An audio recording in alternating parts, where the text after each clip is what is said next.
আমি এনসিপির সাথে ছিলাম, আছি ইনশাল্লাহ। এনসিপি সরকার গঠন পর্যন্ত এনসিপির সাথেই থাকবো ইনশাল্লাহ।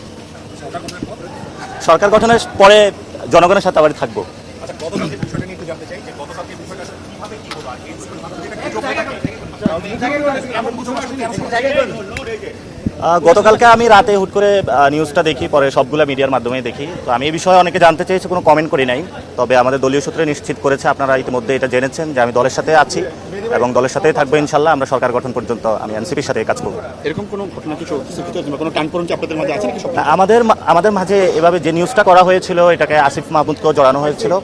আমি সম্মানিত ওই যে সাংবাদিকদের উদ্দেশ্যে বলবো, সাংবাদিক ভাইয়ের, যে আসলে এই ধরনের কোনো কথা না, এবং এই ধরনের বিভ্রান্তিমূলক তথ্য দিলে আসলে আমাদের নেতাকর্মী যারা রয়েছেন এবং দেশবাসী একটা বিভ্রান্ত হওয়ার সুযোগ রয়েছে।